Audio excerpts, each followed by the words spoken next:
Қазіргі өмірімізде адаспаудың өзі бір бақыт. Бүгін біз көрсететін ауыл тұрғындары ақшамды көбейтем деп таңнан кешке дейін шапқыламайды. Ешқашан подписчиктердің саны туралы қам жемейді. Бастығыма жағып көтерілейін деп те ойламайды. Кешегі тарихты қазып таласпайды да, белгісіз болашақты болжап та шаршамайды. Олар қазіргіні қадірлеп, табиғаттың қойнауында, жанұясының жанында әрбір күнін бақытты өткізуге тырысады. Олар нағыз бақытты адамдар.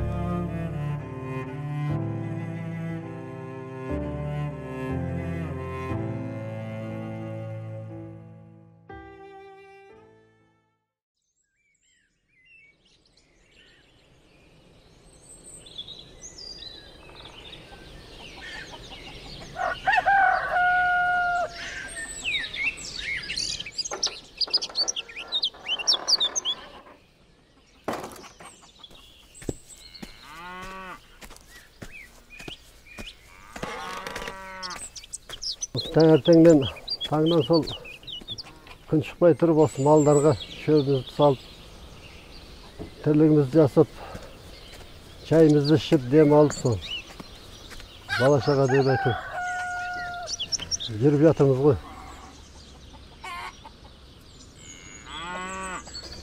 Ауыл енді өзіміз үйренген ауыл болғаннан кейін барлығын танимыз. Араласып отырмыз барлығымен. Бәрі өзіміз сияқты. Сол жаздың тірлігі бар. Сонысымен қызық. Қыста осылай тірлігіміз жасап, араласып жүре береміз. Бір-біріміз шақырысып, ауыл деген жақсы ғой солай. Осы жерге келгеніме 30 жыл болып қалды. Жас күннен келген міне. Қазір міне 56-ға келдім. Осы ауылдың малын бағам, өз малымыз бағам әйтеу. Сол тірлік жасап жүріп жатырмыз ғой. Қазір бала мектепте оқып жатыр, оны бітірсін, мектебін бітіріп, оны оқыту керек, оны үйлендіру керек. Содан кейін көреміз ғой ол ар жағын. Әзір ой жоқ қалаға.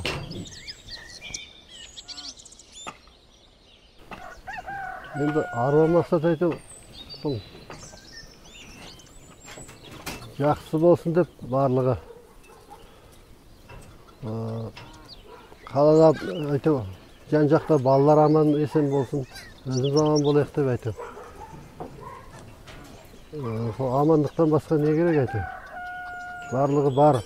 Алланың берген. Бақыт деген енді осы жасап жатқан тірлік бәрі ойдағыдай болып, балалар аман болсын, мал жанымыз аман бол, жүріп жатқанымызға Құдайға тауба дейміз. Бақыт деген сол ғой енді.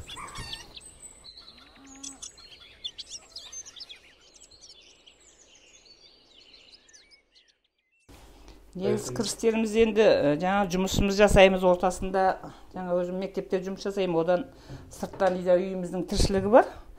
Жаңа ауылдан светтің ақасын жинаймын. Жаңа үлкен кісілеріміз, кейбіреулердің каспилері жоқ болады. Кейбір кісілер жаңағы поштаға барып төлей алмайды, сол үшін сол ауылдан мен жинаймын. Одан сиырымыз бар, сүтімізді өткіземіз, құртымыз жасаймыз, майымызды жасап, сыртта бала-шағамызға береміз.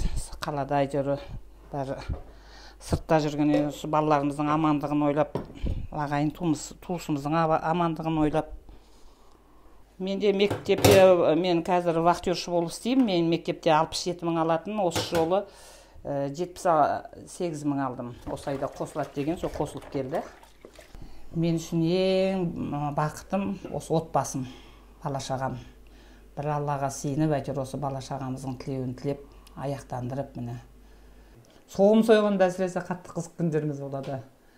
Жаңағы неше тіл әңгімелер, ағайын туыстардың басы бірігеді. Біз осы жерде 3-4 ағайынбыз ғой. Кезек-кезек соғымыз соямыз. Әркімнің өзінің жұмысы бар ол жерде.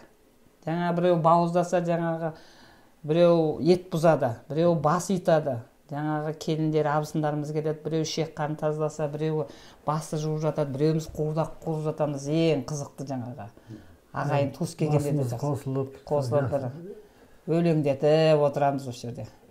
Әр үйде де сөйтіп отырамыз. Моншада бар, мысалы, көп кісілер келеді. Мына ауылдағы жаңа аңсаған бауырымыздың моншасы бар. Соған да демаламыз, жаңа жиналып, бір уақыт сергейді адамдар. Жақсы ғой. Өз ауыл деген өзі керемет, ауыл түтіні дейді ғой, жаңа ауылдың иісімен өзі керемет боламыз. Кешкісін бір шыға қалып, жаңағы әңгіме айтып, ауылдың иісімен малға шығасың, сол кезде бір адам өзі демала қалады. Бір демалыс деген бір жерге барып демалу керек емес. Кәдімгі бір жұмыс жасап жасына кеш жақын бір мал уақытысы болады, сол кезде шыға қаласың, кәдімгі елдермен сөйлесіп, жаңа әңгімелескен кәдімгідей демалып қаласың өзің бір. Сол бізге демалысымыз өзі, сондай бақыттымыз өзі. Сондай күндерімізге.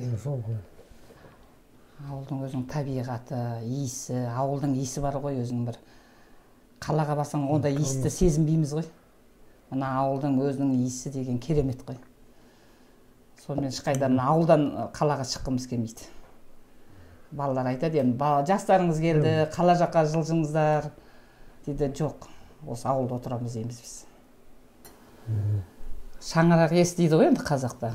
Оны осы берген осы ұлымыз енді оқуын бітіріп, өзі бір мықты бір маман иесі болса, жақсы бір халқына қалаулы, елін елеулі деген сондай мықты азамат болып өсіп, бір келін болып, сол келіннен немере сүйсек те бармын дейміз енді.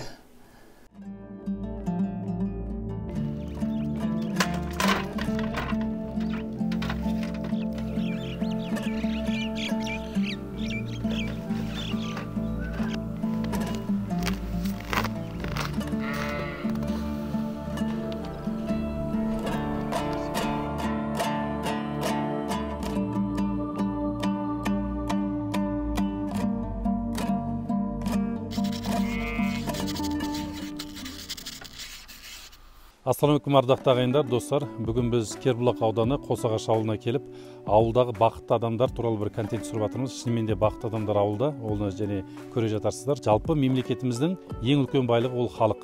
Ал халықтың білімділігі, білгірлігі, сапалығы мемлекеттің дамуына тікелей әсер етеді. Ал енді адамның өзінің дамуының ең үлкен каналын қарастырсақ, ол кітаптан артық канал жоқ. Кітап білім бұлағы демекші, кітап ең негізгі адам дамытатын құралдардың бірі. Жалпы Қазақстанда аудан орталығы болсын, қалалар болсын, кітаптың жағдайы жақсы. Бірақ алыс шалғайдағы осындай Қосағаш шақты өңірлерде халық оқитын бір кітапханалар жоқ. Сол себепті біз бір кішігірім жаңа жобаны ойлап таптық. Яғни оның аты болашақ ауылда. Шынымен де қарап тұрсақ, кез келген бір кішкентай ауыл болса да, ол жердегі халық ең көп баратын жері ол сол ауылдың, кішкентай ауылдың магазині.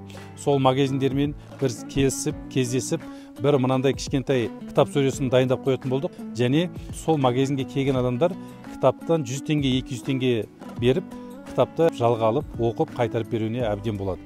Егер де осыны қолдайтын адамдар болатын болса, өздеріңіздің туған ауылдарыңыз болсын, жақсы көретін ауылдарыңыз болсын, жанашыр ауылдарыңыз болсын, осындай кітап сөресін сол ауылдың магазиндеріне қойып қоюға әбден болады. Барлық қазақстандықтарды, барлық кәсіпкерлерді, тұлғаларды осы жобаны жалғастыруға шақырамын.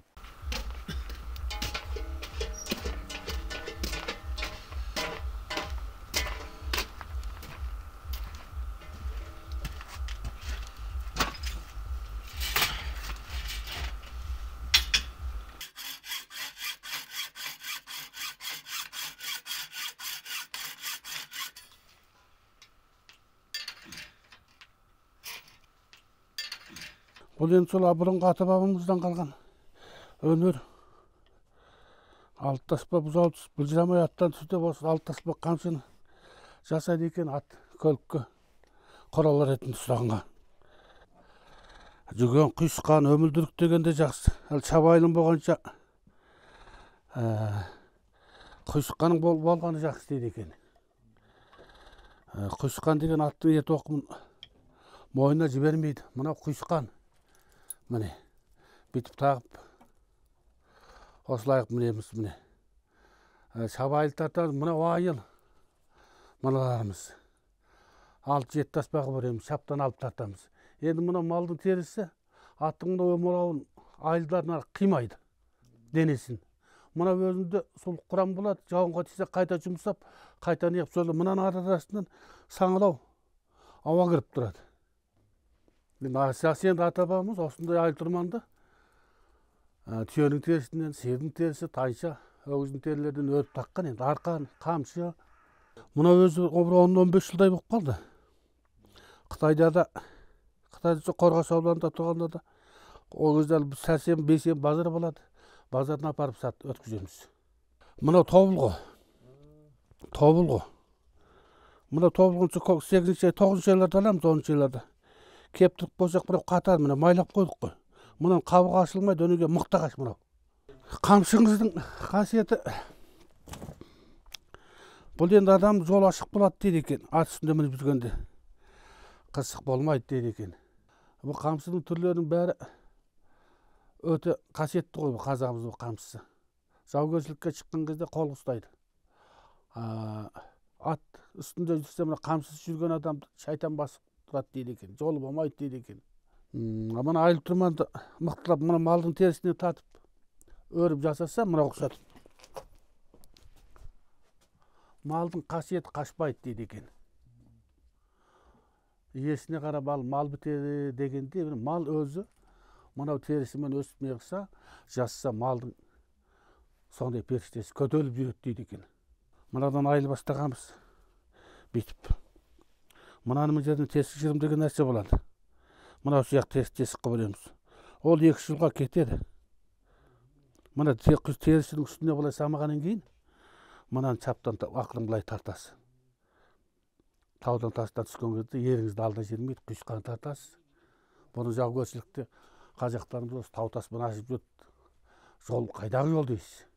Сондан құйысқан өмілдіріктен біреусі бар еді. Ол мына аттың өмілдірігін тағады, онында 13, 14, 15 таспаға шейін өреді.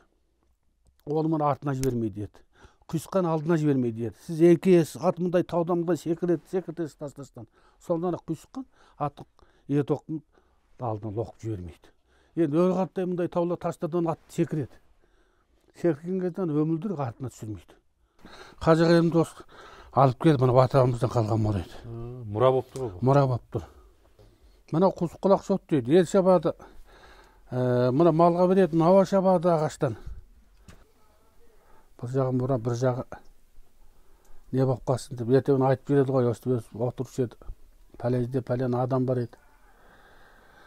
Ой, осында қол шебер өнер бар еді деп. Қол бос уақыт жоқ, осы тіршілік қыламыз, жеріміз әйбат, жақсы міне, жеміс ағаш деген мынау. Керемет мынау. Қосағаштен керемет. Қосағаш жақсы жер ғой, жазда. Сол енді міне жайылыс-бәйістері, сол енді әйбаттап теңселсе, міне жерлерін бір жөндеп теңселіп берсе, міне халыққа, бейшара халықтарда шабындық жоқ көбінде. Жер, үйдай арпасын сатып алады, ақшаға, сабанын да сатып алады бір. Енді мен өзім білгенім, енді 4 жыл, 5 жылғы болдық. Пәлен 1000 гектардан жері бар екен білерлердің. Соны мынау қауылда халыққа, кем-кетік жер бейшараларға бөліп берсе, шөбінде сата алмайды. Сабан өзінше жеміс соңында мына ауылдың елі сәл тұрмыс жағы жақсы болатын еді. Оған енді оны өйтетін бәрі кәртан-құртан жастар қалаға түсіп кетеді.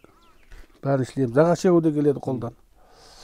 Осы мына америкос, памрикос ағаштарын бәрі ұрғынан егіп шығара береміз. Соған енді сол жер, бұғанда жер керек, біраз сұлғы жер. Ол енді келешекте ағаш егіп көгөссе деген өте жақсы ғой. Әкеміз үйретті.